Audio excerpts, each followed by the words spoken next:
എല്ലാ ദിവസവും 5:30 ചെറിയൊരു പ്രത്യക്ഷ പ്രാർത്ഥന, അതിൻ്റെ കൂടെ വരുന്ന അന്നത്തെ ആവശ്യത്തിന് വേണ്ടിയുള്ള നിയോഗ പ്രാർത്ഥന, അതിനു വേണ്ടിയുള്ളൊരു ഒരു വചനം, അതിൻ്റെ അന്നത്തെ എക്സ്പ്ലനേഷൻ തന്നിട്ട് നിങ്ങളെ ഞാൻ ആശീർവദിച്ചാണ് എല്ലാ ദിവസവും വിടുന്നത്. അപ്പോൾ അതുകൊണ്ട് തന്നെ 5:30 മണിയാകുമ്പോൾ തന്നെ ഇത് നോക്കിയിട്ട് അത് അപ്പം തന്നെ ഷെയർ ചെയ്യണം. ദൈവത്തിന് വേണ്ടി നിങ്ങൾ ചെയ്യണ ഒരു ദിവസത്തെ ആദ്യത്തെ പുണ്യപ്രവൃത്തി ഇത് കാണുന്നത്, അത് ഷെയർ ചെയ്യുന്നതുമായിരിക്കണം. അപ്പോൾ ദൈവത്തിൻ്റെ വഴിയാണ് മറ്റുള്ളവരെ കൂടി കർത്താവിലേക്ക് നിങ്ങൾ കൊണ്ടുവരുന്നതെന്ന് ദൈവത്തിന് തോന്നിയാൽ തീർച്ചയായിട്ടും ഉടമ്പടിയുടെ ഭാരങ്ങൾ കുറഞ്ഞ് അതിൽ ലഘുവാക്കി തരും കർത്താവ്. അപ്പം അതുകൊണ്ട് സുവിശേഷ പ്രവർത്തനം ഈ കാലത്ത് ചെയ്യാൻ കഴിയണത് വലിയൊരു അനുഗ്രഹമാണ്. പരിശുദ്ധ പരമദിവ്യകാരുണ്യത്തിന് പരിശുദ്ധ പരമദിവ്യകാരുണ്യത്തിന് പരിശുദ്ധ പരമദിവ്യകാരുണ്യത്തിന് നിന്റെ പ്രിയപ്പെട്ടവരെ ഇപ്പോഴ് പ്രാർത്ഥിച്ചപ്പോഴ് ജസ്റ്റ് വചനം പ്രാർത്ഥിച്ച് ഓപ്പൺ ചെയ്തപ്പോൾ കിട്ടിയ സന്ദേശം സഖറിയായുടെ പുസ്തകമാണ്. സഖറിയ 8-ാം അധ്യായം 12-ാമത്തെ വാക്യം. സഖറിയ 8-ാം അധ്യായം 12-ാമത്തെ വാക്യമാണ് ഇപ്പോഴീശോ പ്രാർത്ഥനയെ സന്ദേശമായി നമുക്ക് നൽകുന്നതെന്ന് കരുതാം. വായിച്ചുള്ളൂ. ഞാൻ സമാധാനം വിതയ്ക്കും, മുന്തിരി ഫലം നൽകും, നിലം വിളവ് നൽകും, ആകാശം മഞ്ഞു പൊഴിക്കും. ഈ ജനത്തിൽ അവശേഷിക്കുന്നവർ ഇതെല്ലാം അവകാശമാക്കാൻ ഞാൻ ഇടയാക്കും. ഇപ്പം നമ്മൾ ജസ്റ്റ് നിങ്ങൾ കണ്ടതാണ്. അച്ഛൻ ജസ്റ്റ് പ്രാർത്ഥിച്ച് വിശ്വാസപ്രമാണം ചൊല്ലി വചനം തുറന്നപ്പോൾ കർത്താവ് നൽകിയ സന്ദേശമാണ്. എന്താണിത്? സഖറിയയുടെ പുസ്തകത്തിൽ 12-ാം അധ്യായം 8-ാമത്തെ അധ്യായം 12-ാമത്തെ തിരുവചനം എന്താ പറയണത്? പറഞ്ഞ് ഞാൻ സമാധാനം വിതയ്ക്കും, മുന്തിരി ഫലം നൽകും, നിലം വിളവ് നൽകും, ആകാശം മഞ്ഞു പൊഴിക്കും. ഈ ജനത്തിൽ അവശേഷിക്കുന്നവർ ഇതെല്ലാം അവകാശമാക്കാൻ ഞാൻ ഇടയാക്കും. അധ്വാനത്തിൻ്റെ മുന്തിരി ഫലം നൽകുമെന്ന് പറയുന്നത് നമ്മുടെ അധ്വാനത്തിന് ഫലം ലഭിക്കുമെന്നാണ്. പിന്നെന്താ അതിൻ്റെ അത് പറയണത്? മുന്തിരി ഫലം നൽകും, പിന്നെ നിലം വിളവ് നൽകും. അതും സെയിമാണ്. നമ്മൾ ഏത് മേഖലയാണ് ജീവിത സാധാരണ മാർഗമായിട്ട് ഉപയോഗിക്കുന്നത്, ആ മേഖലയിൽ നിന്ന് നിനക്ക് അഭിവൃദ്ധിയും അനുഗ്രഹവും ഉണ്ടാകുമെന്ന്. ഞാൻ സമാധാനം വിതയ്ക്കും, അതായത് നിനക്ക് സമാധാനം ലഭിക്കുകയും ചെയ്യാം. ഇപ്പോഴ് ഭാവിയിൽ സംഭവിക്കാൻ പോകുന്ന കാര്യങ്ങളാണ് സൂചിപ്പിക്കുന്നത്. വിതയ്ക്കും, സമാധാനം വിതയ്ക്കും, മുന്തിരി ഫലം നൽകും, നിലം വിളവ് നൽകും. ഇങ്ങനെയൊക്കെ പറയുന്നതിന് നമ്മൾ ബൈബിളിൽ പറയണത് പ്രത്യാശ നിറച്ച് നൽകുന്നതിന് ബൈബിളിൽ പറയുന്ന വാക്ക് വാഗ്ദാനമെന്നാണ്. ദൈവത്തിൻ്റെ വാഗ്ദാനമാണത്. നിങ്ങൾക്കറിയാമല്ലോ, ഉടമ്പടിയുടെ ഒരു നിലനിൽപ്പ് തന്നെ അടിസ്ഥാനം ആശ്രയം എന്താണ്? ഉടമ്പടി എന്തിനാണ് ബേസ് ചെയ്യണത്? ഉടമ്പടി ബേസ് ചെയ്യണത് ദൈവത്തിൻ്റെ വാഗ്ദാനങ്ങളെയാണ്. അതെപ്പോഴും നമ്മൾ മനസ്സിലാക്കണം, ദൈവത്തിൻ്റെ വാഗ്ദാനങ്ങളെയാണ്. ദൈവം കുറേ വാഗ്ദാനങ്ങൾ തന്നിട്ടുണ്ട് മനുഷ്യന്. എനിക്ക് അതിനെക്കുറിച്ച് അറിവ് കിട്ടിയത് ഞാൻ പണ്ട് നിങ്ങളോട് പറഞ്ഞിട്ടുണ്ടത്. കോവിഡൊക്കെ വന്ന് നിങ്ങൾക്കൊക്കെ 8 ദിവസം കഴിയുമ്പോഴൊക്കെ കോവിഡ് മാറത്തില്ലേ? ഇപ്പം എനിക്ക് 1 മാസം നിന്നായിരുന്നു. മെഡിക്കൽ ഉള്ള ആൾക്കാർക്ക് തന്നെ ഡൗട്ട് എന്താ, ഇതെന്താ ഈ 1 മാസത്തേക്ക് പോണത്? കാര്യം ഇതിൻ്റെ ഈ പതിര മുഴുവനും ബ്ലോക്കാകുകയല്ലേ, അപ്പോൾ ചിലപ്പോൾ ശ്വാസം കിട്ടത്തില്ല. പക്ഷേ അപ്പോൾ ഇങ്ങനെ 1 മാസത്തേക്ക് പോകുമ്പോൾ ഡൗട്ട്, അത് കാരണമാണ് ഈ പ്രയാസം കൊണ്ടത്. ഈ പ്രയാസ സമയത്താണ് കർത്താവ് വാഗ്ദാനങ്ങളെക്കുറിച്ച് എന്നോട് ആദ്യം സംസാരിച്ചത്. ഈ പ്രയാസ സമയത്ത് നൽകിയിട്ടുള്ള ബൈബിൾ നോട്ടുകളാണ്. ഞാൻ അവിടെ അപ്പോൾ ഞാനൊരു കട്ടിലേൽ ഇങ്ങനെ ചുമക്കുന്ന കാരണം ഇങ്ങനെ നെഞ്ചൊക്കെ പൊക്കി കിടക്കുകയാണ്. അപ്പോൾ ഈ സമയത്ത് കയ്യിലൊരു കൈ കൊന്തയും അപ്പുറത്തെ ഇടത് വശത്ത് ബൈബിളും ഇരിപ്പുണ്ട്. അപ്പം ഇങ്ങനെ ഈ കിടക്കണ സമയത്ത് കർത്താവ് കുറേ കാര്യങ്ങൾ പറയും. ആ ദൈവത്തിന് എപ്പോഴും നമ്മുടെ ഈ ക്ഷീണകാലങ്ങൾ, അതുപോലെ തന്നെ ക്ഷീണകാലങ്ങൾ, അതുപോലെ തന്നെ നമ്മളുടെ എന്തെങ്കിലും തരത്തിലുള്ള നമ്മളിങ്ങനെ ഒറ്റപ്പെട്ടു പോകുന്ന കാലങ്ങൾ, ചിലപ്പോൾ നിങ്ങളുടെ വീട്ടിലുള്ള ആൾക്കാരുടെ പ്രിയപ്പെട്ടവരുടെ വിയോഗമായിരിക്കാം, അല്ലെങ്കിൽ നിങ്ങളുടെ പ്രിയപ്പെട്ടവർ, നിങ്ങളെ ഇത്രയും നാൾ വിശ്വസിച്ച ആൾക്കാർ നിങ്ങളെ തെറ്റിദ്ധരിക്കുകയും അവർ വേറെ ശത്രുപാളയത്തിലേക്ക് പോവുകയും ചെയ്യുമ്പോഴൊക്കെ നിങ്ങൾക്ക് ഒറ്റപ്പെടലുണ്ടാകും. അപ്പം നിങ്ങൾക്ക് നിരാശയും ഒക്കെ ഭയമൊക്കെ ഉണ്ടാവും, സങ്കടമൊക്കെ ഉണ്ടാവും. ലോകം കളിപ്പാണെന്നൊക്കെ നമുക്ക് തോന്നും. ഈ ടൈമാണ് ശരിക്കും പറഞ്ഞാൽ ദൈവത്തിൻ്റെ ടൈമെന്ന് പറയുന്നത്. കാരണം നമ്മൾ ഇത്രയും നാൾ ദൈവമാണെന്ന് പറഞ്ഞ് വിചാരിച്ച് നമുക്ക് വരുന്നൊരു അബദ്ധം എന്ന് പറയുന്നത്, നമ്മൾ ഈ ദൈവത്തിൻ്റെ സ്ഥാനം എപ്പോഴും ഇങ്ങനെ ആ കസേര വേറെ ആൾക്കാർ അറിയാതെ കയറിയിരിക്കും. ആ ഇരുന്നോളാം നമ്മൾ പറഞ്ഞിട്ടാണ് ഇരിക്കണം, അല്ലാതെ വേറെ ഇടിച്ച് കയറിയിരിക്കണത്. ദൈവത്തിൽ ഇരിക്കേണ്ട സ്ഥാനത്ത് വേറെ ആൾക്കാർ കയറിയിരിക്കും. അതെന്ന് വെച്ചാൽ നമ്മൾ പറഞ്ഞിട്ടാണ്, നമ്മുടെ അനുഭവത്തോടെ അവിടെ ഇരിക്കണത്. അപ്പം അവരവിടെ നിന്നൊരു പോകത്തില്ല. അതാണ് പ്രശ്നം. പിന്നെ അവരെ കളയാൻ വേണ്ടി ദൈവത്തിൻ്റെ ഓരോ ചില നടപടിക്രമങ്ങളുണ്ട്. നീ ദൈവവേദലാണെങ്കിലേ ഉള്ളൂ ദൈവം അവരെ കളയത്തുള്ളൂ. ദൈവവേദ അല്ലെങ്കിൽ മരണം വരെ ആ സാധനം അവിടെ എത്തിക്കേണ്ടി പോലെ ഇരിക്കും. ചിലപ്പോൾ ഒരു വ്യക്തിയാകാം, ചിലപ്പോൾ നിൻ്റെ സംഘടനയാകാം, ചിലപ്പോൾ നിങ്ങളുടെ സംഘടനാ പ്രവർത്തനം കൊണ്ട് പ്രാർത്ഥിക്കാൻ പറ്റാത്തവരില്ലേ, പ്രവർത്തനം തലക്ക് കയറിയിട്ട്. അപ്പോൾ അതാണ് ശരിയെന്നും പറഞ്ഞ് അവരങ്ങനെ കുറച്ച് നാളവിടെ ബുദ്ധി അവരോട് പറയും, ഇതാണ് ശരി. ഒരു കുർബാന കാണുന്നതിനേക്കാൾ വലുതാണ് മനുഷ്യന് വേണ്ടി അധ്വാനിക്കുന്നത്, നീതിക്ക് വേണ്ടി പോരാടുന്നത്. അപ്പോൾ ഇവരുടെ ഈ ബ്രെയിൻ ഇവരെ ഹൈജാക്ക് ചെയ്യും. പ്രാർത്ഥന കുറഞ്ഞുള്ള ഒരു കുഴപ്പമുണ്ട്, ഹൈജാക്കിങ് പെട്ടെന്ന് നടക്കും. പ്രാർത്ഥന കുറഞ്ഞു കഴിഞ്ഞാൽ ഉടനെ ഓട്ടോമാറ്റിക്കായിട്ട് പ്രൊട്ടക്ഷൻ പോകും. എപ്പോഴും നമ്മൾ ശ്രദ്ധിക്കേണ്ട കാര്യമാണ്. നിങ്ങൾ പ്രാർത്ഥന എപ്പോഴും ഈശോ പറയും നിരന്തരം പ്രാർത്ഥിക്കണമെന്നൊക്കെ പറയത്തില്ലേ? അത് നിരന്തരം പ്രാർത്ഥിക്കണമെന്ന് പറയുന്നത് നിരന്തരം പ്രാർത്ഥിച്ച് വയറ്റിപ്പഴപ്പ് നടക്കണമെന്നല്ല പറയേണ്ട അർത്ഥം. നിരന്തരം പ്രാർത്ഥിച്ചാൽ നീ ദൈവത്തിൻ്റെ ഒരു പ്രൊട്ടക്ഷനിലാകും. അതും പ്രധാനപ്പെട്ട കാര്യമാണ്. നമ്മുടെ ജീവിതത്തിൽ എന്ത് സംഭവിക്കുന്നു എന്നല്ല പ്രശ്നം, whether we have protected or not. എന്ത് സംഭവിച്ചാലും സംരക്ഷണം കിട്ടിയില്ലെങ്കിൽ ഈ നമ്മൾ നേടിയ കാര്യങ്ങളെല്ലാം, കർത്താവ് ചോദിക്കുന്ന ഒരു കാര്യമുണ്ട്, നീ നേടിയതെല്ലാം ആരുടേതാകുമെന്ന്. Take the bid of God. നേടിയതെല്ലാം ആരുടേതാകും. ശ്രുതിക്കട്ടെ ഹല്ലേലൂയ.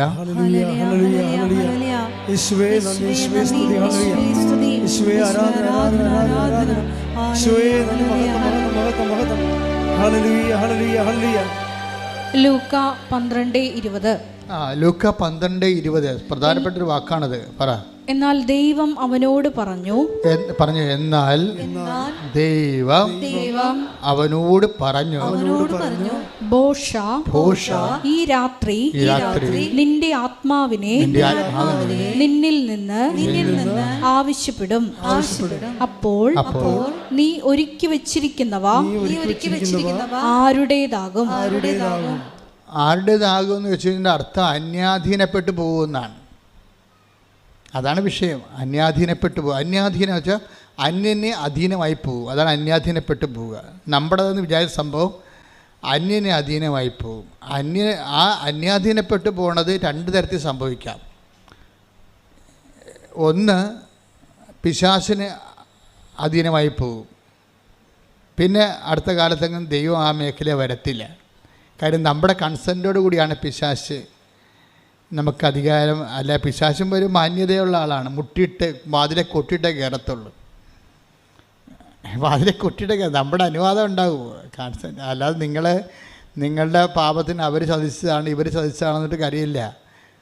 ചതിച്ചാണല്ലോ ഇപ്പം പറഞ്ഞാൽ തേച്ചതാണെന്നല്ലേ പറയണത്. തേച്ചാലും അലക്കിയാലും എല്ലാം നമ്മുടെ കൺസെൻ്റ് ഉണ്ട്. അതിൻ്റെ അകത്ത് നമ്മുടെ കൺസെൻ്റ് ഉണ്ട്. നമ്മുടെ ഒരു അനുവാദം കൊടുത്തിട്ടാണ്. എപ്പോഴാണ് ഈ അനുവാദം വഴിയെ പോണതിനൊക്കെ അനുവാദം കിട്ടണത്? എങ്ങനെയാണ്? ദൈവത്തിൽ നമ്മൾ അകന്നു പോകുമ്പോഴാണ് അന്യാധീനപ്പെട്ടു പോണത്. അതെപ്പോഴും മനസ്സിലാണ്. ഇപ്പം നിങ്ങൾ തുടങ്ങണൊക്കെ നമുക്കറിയാമല്ലോ, വലിയ ന്യൂമോണിയൊക്കെ തുടങ്ങണ പനിയിൽ നിന്നൊക്കെ തുടങ്ങണേ. അതുപോലെ ആത്മീയമായിട്ട് ന്യൂമോണിയൊക്കെ തുടങ്ങണത് ചെറിയ പനി. ഇപ്പോൾ കുർബാനയ്ക്ക് താമസിച്ച് വരിക, കുർബാന സ്വീകരിക്കാൻ താമസിക്കുക, കുമ്പസാരിക്കാൻ മാസങ്ങളെടുക്കുക, അങ്ങനെ ചെറിയ കുഞ്ഞു കുഞ്ഞു പനികളിൽ നിന്നാണ് ഇതിൽ ന്യൂമോണിയ തുടങ്ങണത്. അപ്പോൾ തന്നെ ഓർക്കുക, പനി തുടങ്ങിയിട്ടുണ്ട്. 8 മണിക്ക് തുടങ്ങേണ്ട പ്രാർത്ഥന, വീട്ടിൽ 7 മണിക്ക് തുടങ്ങേണ്ട പ്രാർത്ഥന ചിലപ്പോൾ 9 മണിയിലോട്ട് മാറുക, പിന്നെ അതൊരു ശീലമായി മാറുക, പിന്നെ ഉറക്കം വന്ന് ഉറങ്ങിക്കൊണ്ട് പ്രാർത്ഥിക്കുക. അപ്പോൾ അതായത് പനി തുടങ്ങിയെന്നർത്ഥം. പനി തുടങ്ങിക്കഴിഞ്ഞാൽ, ആധ്യാത്മികമായിട്ട് പനി തുടങ്ങിയാൽ പിന്നെ അടുത്ത നടപടി എന്താണ്? നമുക്ക് പനി വരുമ്പോൾ എന്താ സംഭവിക്കണത്? രുചി പോകും ഇല്ലേ? രുചി പോകത്തില്ലേ? നമ്മുടെ ഭക്ഷണം, നല്ല പനിയുള്ള ആൾക്കാർക്ക് എന്ത് കഴിച്ചാലും രുചി അറിയാൻ പറ്റത്തില്ല, എല്ലാം ചവറായിട്ടിരിക്കും. അതുപോലെ തന്നെ ആരാധന ചവറ്, ജപമാല ചവറ്, ഒന്നും രുചി തോന്നണില്ല. പിന്നെ വീട്ടുകാരുടെ ബുദ്ധിമുട്ട് കൊണ്ട് നമ്മളിങ്ങനെ കാട്ടിക്കൂട്ടി എന്തെങ്കിലും ആക്കി തീർക്കുന്നതാണ് പ്രാർത്ഥന. അപ്പോൾ ഇതിങ്ങനെ ചവറാകുമ്പോൾ അറിയിക്കുക ആത്മാവിന് നല്ല പനിയായിട്ടുണ്ടെന്ന് മനസ്സിലാക്കുക. കാര്യം പ്രാർത്ഥനയെന്ന് പറയുമ്പോൾ ഭയങ്കര മധുരമുള്ള ഏർപ്പാടാണ്. കഴിഞ്ഞ ദിവസങ്ങളിൽ നവംബർ 7-ാം തീയതി ഞാൻ വെളുപ്പിൻ്റെ കർത്താവ് എന്നോട് പറഞ്ഞത് കംപ്ലീറ്റ് സൈലൻസ്, കംപ്ലീറ്റ് റിഫ്ലക്ഷൻ എന്ന് പറഞ്ഞു. അപ്പോൾ ഞാൻ അപ്പം തന്നെ ചാടി എഴുന്നേറ്റ് മുറിക്കൊണ്ട് എൻ്റെ നോട്ട് ബുക്കിൽ എഴുതി വെച്ച് കംപ്ലീറ്റ് സൈലൻസ്, കംപ്ലീറ്റ് റിഫ്ലക്ഷൻ എന്ന് വെച്ച് കഴിഞ്ഞാൽ എന്തോ something is going to happen, നീ അതിനെക്കുറിച്ച് ഒത്തിരി റെസ്പോണ്ട് ചെയ്യേണ്ടെന്നാണ് പറയണത്. ദൈവത്തിൻ്റെ ഒരു രീതി അതാണ്. വരാൻ പോകുന്ന കാര്യങ്ങൾ അവൻ നിന്നോട് പറയും. Take the bed of God, വരാൻ പോകുന്ന കാര്യങ്ങൾ. ശ്രുതിക്കട്ടെ ഹല്ലേലൂയ. യോഹന്നാൻ 16:14. യോഹന്നാൻ 16:14. അവൻ സ്വമേധയാ ആയിരിക്കില്ല സംസാരിക്കുന്നത്. ഇത് പറഞ്ഞേ, അവൻ സ്വമേധയാ ആയിരിക്കില്ല സംസാരിക്കുന്നത്. അവൻ കേൾക്കുന്നത് മാത്രം സംസാരിക്കും. വരാനിരിക്കുന്ന കാര്യങ്ങൾ അവൻ നിങ്ങളെ അറിയിക്കും. അപ്പോൾ ഇത് അതായത് ഫ്യൂച്ചർ പ്രൊട്ടക്ഷൻ, വരാൻ പോകുന്ന കാര്യങ്ങളെക്കുറിച്ച് നമ്മൾക്ക് വാഗ്ദാനത്തിനുള്ള ഒരു ഗുണവതാണ്. നിനക്ക് വാഗ്ദാനം പ്രാപിക്കാൻ പോകുമ്പോൾ വാഗ്ദാനം നൽകിയാൽ വാഗ്ദാനങ്ങളെ സംരക്ഷിക്കുകയും ചെയ്യും. വരാൻ പോകുന്ന കാര്യങ്ങളെ ദൈവം സംരക്ഷിക്കുകയും ചെയ്യും. അപ്പോൾ ഇതുപോലെ തന്നെയാണ് വരാൻ പോകുന്ന കാര്യങ്ങളെക്കുറിച്ച് നിനക്കൊരു നോട്ട് തരും ദൈവം. കാരണം ഏറ്റവും നല്ലത് ഉടമ്പടി തന്നെയാണ്. ഇപ്പം ഞാൻ നിങ്ങളോട് പറഞ്ഞിട്ടില്ലേ, 48 വർഷമായി ഞാൻ ശരിക്കും ഈ സഭയിൽ ചേർന്നിട്ട്. 38 കൊല്ലത്തെ പൗരോഹിത്യവും 10 കൊല്ലത്തെ ട്രെയിനിങ്ങും പൗരോഹിത്യം, അപ്പോൾ 48 കൊല്ലമായി. അപ്പോൾ എനിക്ക് 2 കൊല്ലം കൂടി ഞാൻ സഭയിൽ ചേർന്നിട്ട് സുവർണ ജൂബിലി ആവും, 50 കൊല്ലമാവും. ഈ 50 കൊല്ലം സഭയിൽ ജീവിക്കുമ്പോൾ നമുക്ക് മനസ്സിലാകുന്ന ഒരു കാര്യമുണ്ട്. എന്താ കാര്യം? അതായത് ദൈവം ഇങ്ങനെ ആൾക്കാരെ പ്രൊട്ടക്റ്റ് ചെയ്യും, സംരക്ഷിക്കും. വരാൻ പോകുന്ന കാര്യങ്ങളെക്കുറിച്ചൊക്കെ നോട്ട് തരും. പക്ഷേ ഈ 50 കൊല്ലം സഭയിൽ ജീവിക്കുമ്പോഴും എനിക്ക് മനസ്സിലായ ഒരു സത്യമെന്ന് പറഞ്ഞാൽ ഏറ്റവും കൂടുതൽ പ്രൊട്ടക്ഷൻ ലഭിക്കാൻ സാധ്യതയുള്ള സംവിധാനം ഉടമ്പടിയാണ്. അതാണ് എനിക്ക് മനസ്സിലായ സത്യം. 50 കൊല്ലം ഞാൻ സഭയിൽ ജീവിക്കണത്. 50 കൊല്ലത്തിനുള്ളിൽ ഇപ്പോൾ ഇന്ന് വരെ ജനങ്ങൾ, ഞാനൊരു 20-21 ലക്ഷം ആൾക്കാരെ കൗൺസ് ചെയ്തിട്ടുണ്ട്. അതിനവസാനം നമ്മൾ ഇപ്പോഴാണെങ്കിൽ എന്താ ചെയ്യണമെന്ന് വെച്ച് കഴിഞ്ഞാൽ ഈ കൗൺസിലിലൂടെ വരുന്ന വിഷയങ്ങളെല്ലാം ഉടമ്പടിയിലൂടെ ഹോംവർക്ക് ചെയ്ത് പരിഹരിക്കാൻ സാധാരണ അങ്ങനെ ചെയ്യണത്. പണ്ടങ്ങനെ അല്ലായിരുന്നു. ഒരാളുമായിട്ട് 1.5 മണിക്കൂർ 2 മണിക്കൂർ ഇരിക്കണം. കണാകുണ പറഞ്ഞുകൊണ്ടിരുന്ന് അവരുടെ സമയം വേസ്റ്റ്, നമ്മുടെ സമയം വേസ്റ്റ്. അത് പണ്ടിങ്ങനെ എൻ്റെ അടുത്ത് 10 മിനിറ്റ് 20 മിനിറ്റ് തൊട്ട് 2 മണിക്കൂർ വരെ ഞാൻ ആൾക്കാരോട് ഇരുന്നിട്ടുണ്ട്. അവസാനം ഞാൻ കൗൺസിലിംഗ് എന്ന് പറയുന്ന സംഭവം തന്നെ വെറുത്ത്. എന്താ കാര്യം? ഈ ഇരിപ്പെല്ലാം ഇരുന്ന് ഈ ആളിന് വേണ്ടി നമ്മുടെ ഇത്രയും പ്രഷ്യസ് ആയിട്ടുള്ള ടൈം വേസ്റ്റ് ചെയ്തിട്ട് അവർ വളർന്നോ ഇല്ലയോ, അവർക്ക് വീണ്ടും പ്രശ്നം ഉണ്ടാകുമ്പോൾ പിന്നെ ഓടി നമ്മുടെ അടുത്ത് വരും. അപ്പോൾ ഒരാളൊക്കെ പണ്ട് ഒരു മാസം 5 പ്രാവശ്യമൊക്കെ എന്നെ കാണുമായിരുന്നു. കാര്യം എന്താണ്? അതിങ്ങനെ തുറന്നിട്ടിരിക്കണ കാര്യമായതുകൊണ്ട് ആർക്കും വന്ന് ഇടിച്ചു തല്ലി കൈക്കൊള്ളാൻ കാര്യക്കാരനായിട്ട് വന്ന് തൻ്റെ ഇടം ഉള്ളവനൊക്കെ വന്ന് കണ്ടുവച്ച് പോകും. അല്ലാത്തവന് കാണത്തില്ല. സ്വാധീനമില്ലാത്തവർ അറിയാത്തവരൊക്കെ പുറകിപ്പല്ലേ. ഇപ്പോൾ അങ്ങനെ ഇപ്പം അങ്ങനെ പറ്റത്തില്ല. ഇപ്പം എന്താണ്? കൗൺസിലിങ്ങിലൂടെ പറയാവുന്ന എല്ലാ കാര്യങ്ങളും തന്നെ ഉടമ്പടിയിലൂടെ പരിഹരിക്കും നമ്മൾ. ആ ക്ലാപ്പ് എന്ന് പറയുന്ന സംഭവം ഇടിപെട്ട് സംഭവമാണ്. എന്താണ്? Christian life assessment paper. എല്ലാ കാര്യങ്ങളുടെയും കൗൺസിലിങ്ങിൻ്റെ എല്ലാത്തിൻ്റെ അടിസ്ഥാനം എന്താണ്? ക്രിസ്തുവിനെ നീ അറിയുക എന്നുള്ളതാണ് സംഭവം. എല്ലാം പരിഹരിക്കണം. എന്താണ്? He is the wonderful councillor. അവൻ എന്താണ്? വിസ്മയവഹനായ ഉപദേഷ്ടാവ്. Take the word of God. അവൻ വിസ്മയവഹനായ ഉപദേഷ്ടാവ്. ശ്രുതികട ഹല്ലേലൂയ.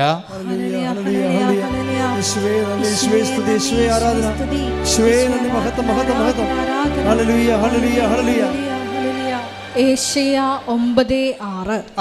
ഏശയ്യ 9:6. എന്തെന്നാൽ നമുക്ക് ഒരു ശിശു ജനിച്ചിരിക്കുന്നു, ഒരു ശിശു ജനിച്ചിരിക്കുന്ന, നമുക്ക് ഒരു പുത്രൻ നൽകപ്പെട്ടിരിക്കുന്നു, ആധിപത്യം അവന്റെ ചുമലിലായിരിക്കും. വിസ്മയനായ ഉപദേഷ്ടാവ്, ശക്തനായ ദൈവം, നിത്യനായ പിതാവ്, സമാധാനത്തിന്റെ രാജാവ് എന്ന് അവൻ വിളിക്കപ്പെടും. God is the wonderful councillor. പിതാവായ ദൈവ സങ്കീർത്തനങ്ങളെല്ലാം പറയണത് God is the wonderful councillor എന്നാണ്. ദൈവമാണ് ഏറ്റവും വിസ്മയവഹന ഉപദേഷ്ടാവ്. പിന്നീട് ഈ ഉപദേശത്തിൻ്റെ സാന്ത്വനങ്ങളിലേക്ക് വചനം മാംസമാക്കിക്കൊണ്ട് ക്രിസ്തുവിനെ ദൈവം അവതരിപ്പിക്കും. അപ്പോൾ ക്രിസ്തുവിനെയാണ് പിന്നെ ഐസയ്യ 9:6 പറയണത്. നമുക്കൊരു ശിശു ജനിച്ചിരിക്കുന്നു. അവൻ ആരാണ്? അവൻ വിസ്മയാവഹനായ ഉപദേഷ്ടാവ്. ഒക്കെ അപ്പോൾ ക്രിസ്തു ആരാണ്? കൗൺസിലറാണ്. അപ്പോൾ ഏറ്റവും വലിയ കൗൺസിലർ ആരാണ്? ക്രിസ്തുവാണ്. ഉടമ്പടി ലക്ഷ്യം വെക്കണത് ക്രിസ്തുവിനെ എങ്ങനെ ഇന്നാക്കാൻ പറ്റും അല്ലേ? ആൾക്കാരെ ഈ ക്രിസ്ത്യാനികളെ എന്താ വിളിക്കണം? ക്രൈസ്റ്റ് ഇൻ അല്ലേ? ക്രിസ്ത്യാനിയെ വിളിക്കണം എന്താണ്? Christ in. ക്രിസ്തു അകത്തുള്ളവൻ. ഈ ക്രിസ്തുവിനെ എങ്ങനെയാണ്, ഏത് ഫോർമുല ഉപയോഗിച്ചാണ് ഒരു വ്യക്തിയുടെ ജീവിതത്തിലോട്ട് കയറ്റാൻ പറ്റണതെന്നാണ് ആധ്യാത്മികമായ അന്വേഷണം. എൻ്റെ 50 കൊല്ലത്തെ അന്വേഷണമാണ്. അങ്ങനെയാണ് ദൈവം നമുക്ക് ഉടമ്പടി വെളിപ്പെടുത്തി തരണത്. ഉടമ്പടിയിലേക്ക് വരുമ്പോൾ എന്താ പറയണത്? എല്ലാ വാഗ്ദാനങ്ങളും ക്രിസ്തുവിലെ അതേ തന്നെയാണ്. നമുക്കറിയാമല്ലോ, ഇപ്പോൾ കോവിഡ് പിടിച്ച് ഞാൻ കിടന്ന കാലത്തെ ദൈവം വാഗ്ദാനങ്ങളെക്കുറിച്ച് സംസാരിച്ചപ്പോൾ 8855 വാഗ്ദാനങ്ങളെന്നും ഒരു ബൈബിളിൻ്റെ ഒരു സെക്ഷനിൽ പറയണത്, ഒരു ലെവലിൽ ദൈവശാസ്ത്രജ്ഞന്മാർക്ക് ബൈബിൾ തിയോളജിയൻസിന് 2 കോൺസെപ്റ്റാണ് ഉള്ളത് വാഗ്ദാനങ്ങളെക്കുറിച്ച്. അപ്പോൾ ഒരു പറ്റം ദൈവശാസ്ത്രജ്ഞന്മാർ പറയണത് ദൈവവചനത്തിൽ 8855 വാഗ്ദാനങ്ങളുണ്ടെന്നാണ്. മറ്റൊരു പറ്റം ദൈവശാസ്ത്രജ്ഞന്മാർ പറയണത് 8885 വാഗ്ദാനങ്ങളുള്ളതാണ്. അപ്പോൾ ഈ വാഗ്ദാനങ്ങളാണ് മനുഷ്യൻ്റെ. അപ്പോൾ അതിൻ്റെ അകത്ത് ഇമ്മാനുവൽ പ്രവചനം, ക്രിസ്തുവിൻ്റെ മനുഷ്യാവതാരം, ക്രിസ്തു നമ്മളിലേക്ക് വരണതും എല്ലാം അതിൻ്റെ അകത്ത് വാഗ്ദാനത്തിൻ്റെ ഭാഗമാണ്. അപ്പോൾ ഇത് നമ്മളെപ്പോഴും ടാർഗറ്റ് ചെയ്യേണ്ടത് ക്യാപിറ്റൽ കവനൻ്റ്, ക്യാപിറ്റലായിട്ടുള്ള പ്രോമിസ് എന്താണെന്ന് നോക്കും. അതെന്താണ്? ക്രിസ്തുവാണ്. എല്ലാ 8855 വാഗ്ദാനങ്ങളുണ്ടെങ്കിൽ ഈ 8855 വാഗ്ദാനങ്ങൾ ഒരു മനുഷ്യൻ പ്രാപിക്കാൻ പറ്റിയ ഷോർട്ട് കട്ട് എന്താണ്? ക്രിസ്തുവാണ്. ഉടമ്പടി അന്വേഷിക്കുന്നത് അതാണ്. എല്ലാ വാഗ്ദാനങ്ങളുടെയും തലപ്പെട്ട വാഗ്ദാനമായ ക്രിസ്തുവിനെ ഒരു വ്യക്തി നേടിയാൽ അവനോടുകൂടി എല്ലാം ചേർത്ത് നൽകപ്പെടും. അതുകൊണ്ടാണ് പൗലോസ് അപ്പോസ്തലനില്ലേ, പൗലോസ് അപ്പോസ്തലൻ പറയും 2 കൊരിന്ത്യർ 1:20 എടുത്തേ. ശ്രുതികട ഹല്ലേലൂയ. ദൈവത്തിന്റെ സകല വാഗ്ദാനങ്ങളും പറഞ്ഞ ദൈവത്തിന്റെ സകല വാഗ്ദാനങ്ങൾ. സകല വാഗ്ദാനങ്ങളും 8855 വാഗ്ദാനങ്ങൾ. ക്രിസ്തുവിൽ അതേ എന്ന് തന്നെ. മനസ്സിലായല്ലേ? ഇത് മുഴുവനും വാഗ്ദാനങ്ങൾ. നമ്മൾ ഓരോരോ വാഗ്ദാനങ്ങൾ, ഇപ്പം പച്ചമുളക് മേടിക്കാൻ വേണ്ടി ഒരു ചേടത്തിയിട്ട് അവിടെ ചേനയും പച്ചമുളകുമായിട്ടൊരു ചേടത്തി ചന്തയിരിപ്പുണ്ട് ഇല്ലേ? അവിടെ അപ്പോൾ ചേനയും അല്ലെ പുള്ളി കച്ചവടം. ചില വണ്ടി തള്ളിക്കൊണ്ട് പോകണം കണ്ടിട്ടില്ലേ? ഉള്ളി എന്നും പറഞ്ഞ് അതിൻ്റെ ഉള്ളി മാത്രമേ കാണത്തുള്ളൂ. ഞാൻ തന്നെ ഓർക്കുന്നത് എങ്ങനെ ജീവിക്കുമോ നീ ഉള്ളി, വെളുത്തുള്ളി എന്നും പറഞ്ഞുകൊണ്ട് ഒരു വണ്ടി ഞാൻ ചേർത്തലൊക്കെ കണ്ടായിരുന്നു. അപ്പോൾ ഒരു 10-20 കിലോ വെളുത്തുള്ളി കിടപ്പുണ്ട്. അപ്പം നമ്മൾ രാവിലെ ചെല്ലുമ്പോൾ വെളുത്തുള്ളി ആൾക്കാർ മേടിക്കുക. ഇങ്ങനെ ഇത്രയും വെളുത്തുള്ളി ആൾക്കാർക്ക് എന്തിനാണ്? പക്ഷേ വൈകുന്നേരം വരുമ്പോൾ വെളുത്തുള്ളി ഒന്നും കാണത്തില്ല. ആൾക്കാർ അച്ചാറിടാൻ മേടിച്ചുകൊണ്ട് പോയി. അതാണ് സംഭവം. അപ്പോൾ പക്ഷേ ഇങ്ങനെ വെളുത്തുള്ളിക്ക് ഒരു കടയിൽ പോയി, പച്ചമുളകിന് വേറെ കടയിൽ പോയി, അരിക്ക് വേറെ കടയിൽ പോയി. അപ്പോൾ ഓരോ വാഗ്ദാനങ്ങൾക്കും ഓരോ മാർഗത്തിലല്ല. അതുകൊണ്ടാണ് ബൈബിൾ പറയണത് ഈ 8855 വാഗ്ദാനങ്ങൾ നിങ്ങൾക്ക് കിട്ടാൻ വേണ്ടി ഒരു മാർഗമുണ്ട്. എന്താണ്? എല്ലാ വാഗ്ദാനങ്ങളും എല്ലാ വാഗ്ദാനങ്ങളും ക്രിസ്തുവിലെ അതേ തന്നെയാണ്. അപ്പോൾ അവിടെ നോയില്ല, യേസ് മാത്രമേ ഉള്ളൂ. Every promise is yes in Jesus. അപ്പോൾ നമ്മളെന്ത് ബുദ്ധിയുള്ളവർ എന്ത് ചെയ്യും? ബുദ്ധിയുള്ളവർ മാതാവിനോട് പറയും, അമ്മ ക്രിസ്തുവിനെയാണ് സ്വീകരിച്ചത്, ഞങ്ങൾക്കും ക്രിസ്തുവിനെയാണ് തരേണ്ടത്. അമ്മ ക്രിസ്തുവിനെയാണ് വിശ്വാസം കൊണ്ട് സ്വീകരിച്ചത്. ഞങ്ങൾക്കും എല്ലാ വാഗ്ദാനങ്ങളും അതേന്ന് പറയുന്ന ക്രിസ്തുവിനെ ഉടമ്പടി പ്രകാരം ഞങ്ങളുടെ ജീവിതത്തിലേക്ക് അങ്ങ് നൽകണമേ. അപ്പോൾ അതിന് നമ്മൾ എല്ലാ വാഗ്ദാനങ്ങളും ഇപ്പോൾ 2 കൊരിന്ത്യർ 1:20 എല്ലാ വാഗ്ദാനങ്ങളും ക്രിസ്തുവിൽ അതേയാണെങ്കിൽ നമുക്ക് ഷോർട്ട് കട്ട് എന്താണ്? ക്രിസ്തുവിനെ മേടിക്കുക എന്നുള്ളതാണ് അല്ലേ? ഒരു മാർജിൻ ഫ്രീയിൽ പോയി കഴിഞ്ഞാൽ അല്ലെങ്കിൽ മെഗാ സ്റ്റോറിൽ പോയി കഴിഞ്ഞാൽ മിക്കവാറും ഓൾമോസ്റ്റ് എല്ലാത്തിനും നമ്മൾ ലോകം മുഴുവൻ കറങ്ങി നടക്കേണ്ട കാര്യമില്ല, അവിടെ തന്നെ ഉണ്ടാവും. സൂപ്പർ മാർക്കറ്റിൻ്റെയൊക്കെ പ്രത്യേകത അതാണ്. അതായത് എല്ലാ വിഷയവും അതിൻ്റെ തന്നെ സിംഗിൾ റൂഫിലാണ് വരണത്. അപ്പോൾ ദൈവത്തിൻ്റെ എല്ലാ വാഗ്ദാനങ്ങളും ക്രിസ്തുവിൽ അതേ എന്നാണ്. നിങ്ങൾ ക്രിസ്തുവിനെയാണ് അമ്മയൊടുക്കിയെന്ന് ഉടമ്പടി പ്രകാരം ചോദിക്കുകയാണെങ്കിൽ കാര്യം കുറച്ച് എളുപ്പമാകും. പിടിയാ, നിങ്ങളത് ശ്രദ്ധിക്കണം. നിങ്ങളിപ്പോൾ IELTS, ജോലി, വീട്, വിവാഹം, പറമ്പ്, ഇങ്ങനെ ഒത്തിരി കാര്യം ചോദിക്കുമ്പോഴും പിന്നെ നിത്യജീവൻ, അനുദിന ജീവിതത്തിൻ്റെ ആവശ്യങ്ങളും നിത്യജീവനും, അതിന് ഈ അനുദിന ജീവിതവും നിത്യജീവനും ബാധിക്കുന്നതെല്ലാം ദൈവം നൽകണ വാഗ്ദാന പ്രകാരമാണ്. മനുഷ്യൻ നേടിയെടുക്കുന്ന വാഗ്ദാനമാണ് നമുക്ക് ഉള്ളത്. നമ്മളത് പ്രോസസ്സ് ചെയ്തെടുക്കുന്നതാണ്. നമ്മുടെ ഓരോ വിഷയമില്ലേ, അത് നമുക്ക് ദൈവം തരണത് ക്രൂഡ് ഓയിലായിട്ടാണ് തരണത്. നമ്മൾ റിഫൈൻ ചെയ്ത് വാഗ്ദാനങ്ങൾ നമ്മളെന്ത് ചെയ്യും? വാഗ്ദാനമായിട്ടാണ് ദൈവം തരുന്നത്. ഇപ്പോൾ ഒരു വിമാനം പറപ്പിക്കുന്ന ഓയിൽ എന്താണത്? Aviation oil. അതെന്താ? പെട്രോൾ തന്നെ വീണ്ടും റിഫൈൻ ചെയ്ത് എടുക്കുന്നതാണ്.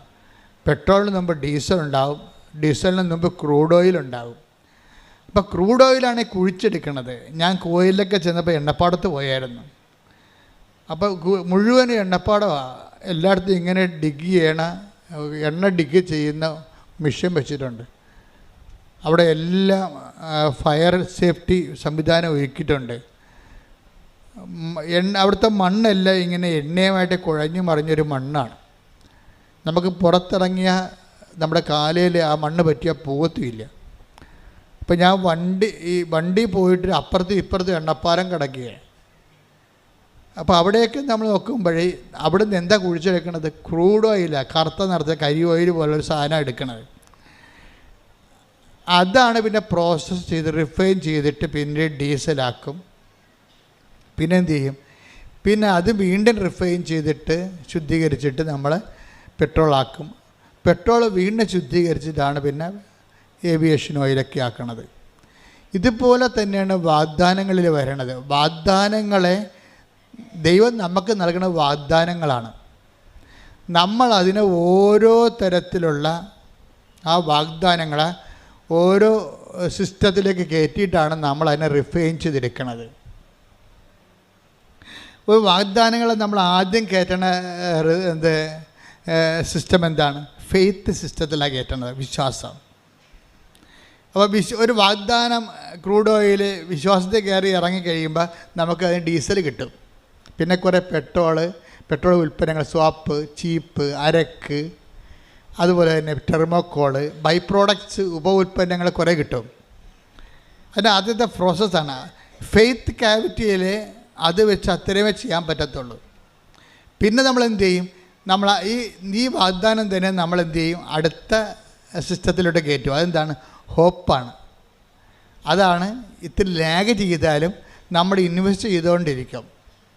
ഫെയ്ത്തിന് സഡനായിട്ട് കിട്ടുമെന്നുണ്ടെങ്കിൽ പെട്ടെന്ന് നമുക്ക് ഉത്തരം കിട്ടുമെങ്കിലും ഫെയ്ത്തിൽ നമുക്ക് കിട്ടുന്ന പ്രോഡക്റ്റ് എന്ന് പറയുന്നത് മിക്കവാറും തന്നെ ഡീസൽ പോലത്തെ വല്ല സംഭവമായിരിക്കും. നമുക്ക് വേണ്ട ഹൈ ക്വാളിറ്റി ആയിട്ടുള്ള സംഭവങ്ങൾ അടുത്ത സെക്ഷനിലാണ് വരണത്. അപ്പോൾ ഉടമ്പടി ആദ്യ സെക്ഷൻ നമ്മൾ ഫെയ്ത്തിലാണ് വർക്ക് ചെയ്യണത്. ഫെയ്ത്ത് കഴിയുമ്പോൾ അതിൻ്റെ അകത്ത് ചില കാര്യങ്ങൾ പടപടാതെ നടക്കും. ആ ഫെയ്ത്തിൽ നടക്കുകയും ചില കാര്യങ്ങൾ ടൈം എടുക്കുന്ന സാധനമുണ്ട്. അതിനാണ് നമ്മൾ ഹോപ്പ് ഉപയോഗിക്കുന്നത്. അപ്പോൾ ചില ആൾക്കാർ ഹോപ്പ് മേഖലയിലേക്ക് വർക്ക് ചെയ്യണത്. അപ്പോൾ ഫെയ്ത്ത് മേഖലയെ പോലെ സഡൻ അല്ല ഹോപ്പ് മേഖല. കാരണം അതിനകത്ത് പിന്നീട് ഈ ബൈ പ്രോഡക്ട്സ് കുറവായിരിക്കും. പിന്നെ വരാൻ പോണത് അടുത്തത് ഡീസൽ കഴിഞ്ഞാൽ പിന്നെ പെട്രോളാണ് വരണത്.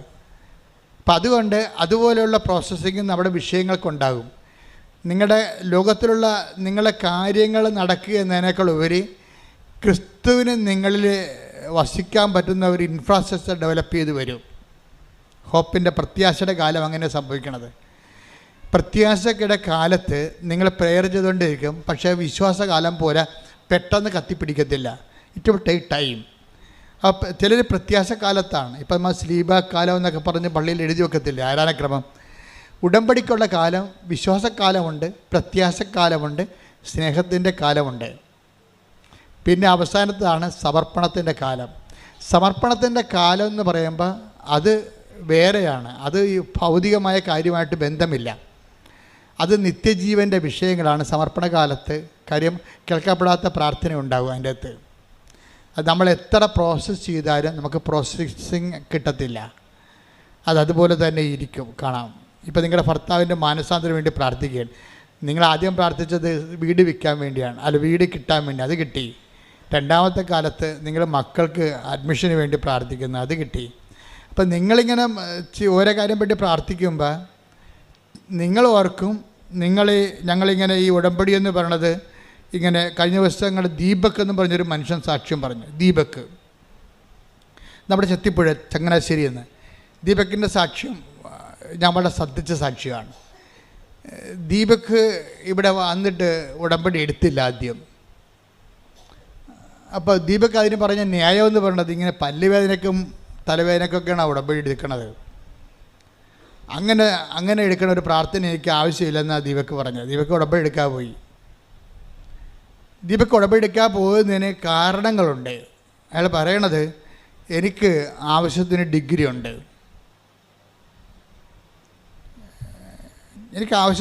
ഉണ്ട്, പിന്നെ എന്താ ഉള്ളത്, എനിക്ക് ആവശ്യത്തിന് ആരോഗ്യമുണ്ട്. അതൊക്കെ ശരിയാണ്, അയാളെ കണ്ടാൽ പറയുന്നത് നല്ല ആരോഗ്യമുള്ള മനുഷ്യനാണ്. പിന്നെന്താണ്, എനിക്ക് നല്ല സൗന്ദര്യമുണ്ട്, നല്ല പേഴ്സണാലിറ്റി ഉണ്ട്. അപ്പോൾ എനിക്കിപ്പോൾ ഇതിനു വേണ്ടി ഉടമ്പടി എടുത്തിട്ടൊന്നും കാണിക്കാനില്ല. അതാണ് ദീപക് തിരിച്ചു പോയത്. കാര്യം എന്താണ്, എനിക്ക് ആവശ്യത്തിന് എക്സ്പീരിയൻസ് ഉണ്ട് എൻ്റെ പ്രൊഫഷനിൽ. പിന്നെ എനിക്ക് ആവശ്യത്തിന് ആരോഗ്യമുണ്ട്, ആവശ്യത്തിന് പേഴ്സണാലിറ്റി ഉണ്ട്, ആര് കണ്ടാലും അക്സെപ്റ്റ് ചെയ്യണ ഒരു പേഴ്സണാലിറ്റി ഉണ്ട്. അപ്പോൾ എനിക്കിതൊക്കെ മതി. പിന്നെ കുറച്ച് ഹാർഡ് വർക്ക്, നമുക്ക് കുറച്ച് നമ്മളൊന്ന് ട്രൈ ചെയ്താൽ മതി, അതൊക്കെ ഓട്ടോമാറ്റിക്കായിട്ട് നടക്കും. അതിനുവേണ്ടി പ്രത്യേകിച്ച് ഉടമ്പടിയൊന്നും എടുക്കേണ്ട കാര്യമില്ല. അപ്പോൾ അയാൾക്ക് നല്ല കോൺഫിഡൻസാണ്. എന്തിൽ? അയാളുടെ കപ്പാസിറ്റിയിലുള്ള കോൺഫിഡൻസ് ഭയങ്കരമാണ്. വിദ്യാഭ്യാസം ആവശ്യത്തിനുണ്ട്, ജോബ് എക്സ്പീരിയൻസ് ഉണ്ട്, പിന്നെ എന്താ ഉള്ളത്, നല്ല ആരോഗ്യമുണ്ട്, 10 മനുഷ്യർ കണ്ട തെറ്റ് പറയാത്ത സൗന്ദര്യമുണ്ട്, പേഴ്സണാലിറ്റി. അപ്പോൾ ഇതൊക്കെ നമ്മളൊന്ന് മനസ്സ് വെച്ചാൽ മതി, എല്ലാം നടക്കും എന്നാണ് ദീപക് 13 കൊല്ലം വിചാരിച്ചുകൊണ്ടിരുന്നത്. 13 കൊല്ലം ദീപക് ജീവിത പ്രശ്നങ്ങളെ സമീപിച്ച രീതി എന്താണ്? ഞാൻ ഓക്കെയാണ്, എനിക്ക് ആവശ്യത്തിന് പറഞ്ഞ എല്ലാ ഡിമാൻഡ്സും സാറ്റിസ്ഫൈ ചെയ്യാനുള്ള ഭൗതിക സാഹചര്യമുണ്ട്, ഞാനൊന്ന് മനസ്സ് വെച്ചാൽ മതി, അത്രയേ ഉള്ളൂ. പക്ഷേ ദീപക് പറയണത്, ഞാനിങ്ങനെ മനസ്സ് വെച്ചിട്ടും എനിക്കൊരു പ്രൊമോഷൻ ആകണില്ല. എനിക്ക് കിട്ടിയ മിനിമം ശമ്പളത്തിലൊരു ജോലി ഞാൻ ചെയ്തുകൊണ്ട് അങ്ങനെ പോവുകയാണ്. അതിൽ നിന്ന് എനിക്ക് എൻ്റെ കപ്പാസിറ്റി അനുസരിച്ച് അതിൻ്റെ ഇരട്ടി ശമ്പളം കിട്ടാനുള്ള പ്രൊമോഷൻ കിട്ടേണ്ടതാണ്. പക്ഷേ 13 ഞാൻ കിട്ടും, ഇപ്പം കിട്ടും, നാളെ കിട്ടുമെന്നും പറഞ്ഞുകൊണ്ട് ഞാൻ എൻ്റെ ആരോഗ്യത്തിലും സൗന്ദര്യത്തിലും എൻ്റെ സർട്ടിഫിക്കറ്റിലും ഒക്കെ വിശ്വസിച്ചുകൊണ്ട് ഞാനിങ്ങനെ 13 കൊല്ലം എൻ്റെ ഇത് തളയിരിക്കും. പിന്നീട് 13ാമത്തെ കൊല്ലം എനിക്ക് മനസ്സിലായി, ഞാൻ വൈഫിൻ്റെ കൂടെ ഇവിടെ വന്നതാണ്. അപ്പോൾ എനിക്ക് മനസ്സിലായി, ഇവിടെ ആൾക്കാർക്ക് ഉടമ്പടിയെടുത്ത് സാക്ഷ്യം പറയണതൊക്കെ ഇങ്ങനെ ഓരോരോ കാര്യത്തിന് ഉടമ്പെടുക്കേണ്ട കാര്യമില്ല. ആ സാക്ഷ്യമൊക്കെ കേട്ടപ്പോൾ അയാൾക്ക് അങ്ങനെ ഇഷ്ടപ്പെട്ടില്ല. കാരണം മനുഷ്യന്മാരൊക്കെ ഓരോ സാക്ഷ്യം പറയേണ്ടത് അയാളേക്കാൾ ക്വാളിറ്റി കുറഞ്ഞ മനുഷ്യരാണ്. അതാണ് പുള്ളി നോക്കണത്.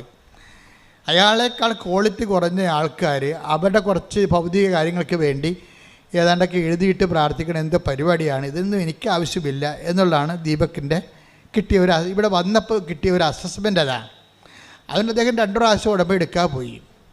പക്ഷേ ലൈഫിനാണെങ്കിൽ ഒരു മാറ്റമില്ല. തൻ്റെ പഴയ ജോലിയും ആ മിനിമം ശമ്പളവും ഒക്കെ ആയിട്ട് ജീവിക്കുന്നു.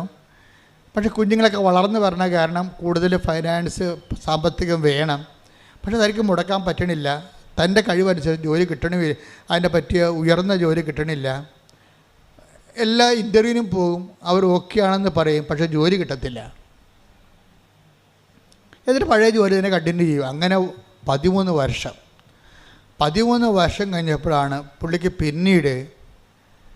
പുള്ളിക്ക് തോന്നി, ഇനിയിപ്പോൾ എൻ്റെ കയ്യിൽ നിന്ന് പോയല്ലോ എന്ന് വിചാരിച്ചു. അതാണ് വിഷയം. ഉടമ്പടിയിലോട്ട് മനുഷ്യൻ വരണ ഒരു ടൈമെന്ന് പറയണത് ജീവിതം നമ്മുടെ കയ്യിൽ നിന്ന് പോകണം പോലെ നമുക്ക് തോന്നണം. നിങ്ങൾക്ക് പലപ്പോഴും അങ്ങനെ തോന്നിയല്ല ഉടമ്പടി എടുത്തിരിക്കണത്. നിങ്ങളുടെ കൂട്ടുകാരത്തി ഉടമ്പടി എടുക്കാൻ പോയപ്പോൾ എന്നാൽ ഞാനും വന്നെന്ന് പറയും.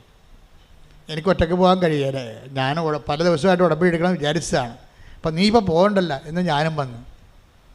എന്നുവെച്ചാൽ ഒന്ന് ആലപ്പുഴ വരികയും ചെയ്യാം, പറ്റുമെങ്കിൽ ഒന്ന് ബീച്ചിൽ പോവുകയും ചെയ്യാം, അല്ലെങ്കിൽ ഉടമ്പടി എടുത്ത്. അപ്പോൾ അവർ തർക്കിക്കണ ഇതാണ്, ആദ്യം ഹൗസ് ബോട്ടിൽ പോയിച്ചും അത് ഉടമ്പടി എടുക്കണം, അത് ഉടമ്പടി എടുത്തിട്ട് ഹൗസ് ബോട്ടിൽ പോകണം. അതാണ് പ്രശ്നം. വേറെ പ്രശ്നങ്ങളൊന്നുമില്ല പാവത്തുങ്ങൾക്ക്.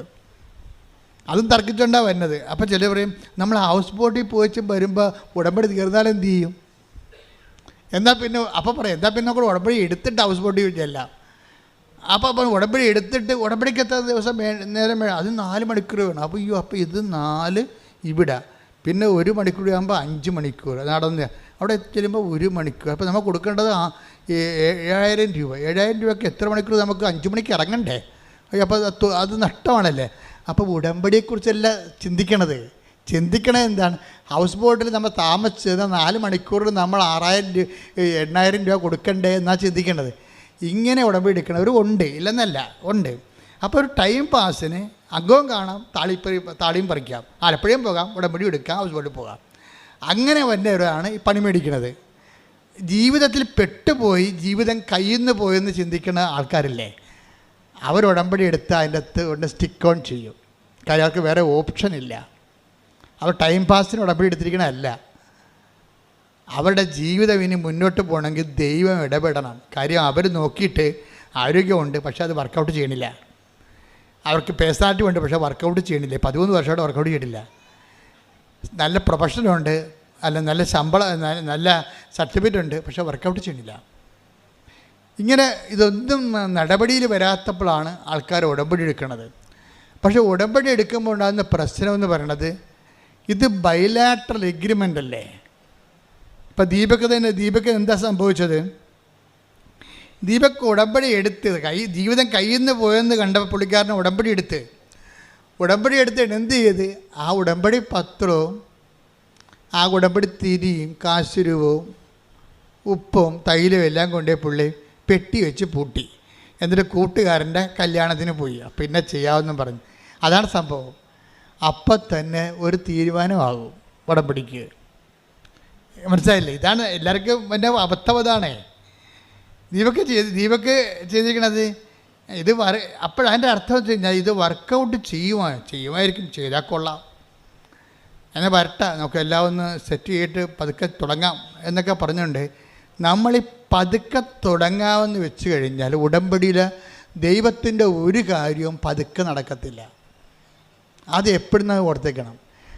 ഒന്നാമത് മരിയൻ സ്പിരിച്വാലിറ്റി എന്ന് പറയണത് ദൈവവചനം കേട്ടാൽ അപ്പം തന്നെ സാംസൺ എന്താ ചെയ്യുക, ഫിലിസ്ത്യന്മാരുടെ പാളയത്തിലേക്ക് കുറുക്കന്മാരെ എടുത്തിട്ട് 100 കുറുക്കന്മാരെ എടുത്തിട്ട് കുറുക്കന്മാരുടെ വാലയിൽ പഴന്തുണി കെട്ടിയിട്ട് എണ്ണ ഒഴിച്ചത്. എന്നിട്ട് കുറുക്കന്മാരുടെ വാലയിൽ 100 കുറുക്കന്മാരുടെ വാലിൽ പഴന്തുണി ചുറ്റിയിട്ട് എണ്ണ ഒഴിച്ചിട്ട് അത് കത്തിച്ച്. അപ്പോൾ വാലിന് തീ പിടിച്ച കുറുക്കന്മാർ റോക്കറ്റ് പോലെ ഇടിച്ച് പന്തം പോലെ ഫിലിസ്ത്യൻ പാളയത്തിലേക്ക് ഇടിച്ച് കയറി അത് മൊത്തം കത്തിച്ച് കളഞ്ഞു. അതാണ് ഉടമ്പടിയുടെ സ്പീഡ് എന്ന് പറയണത്.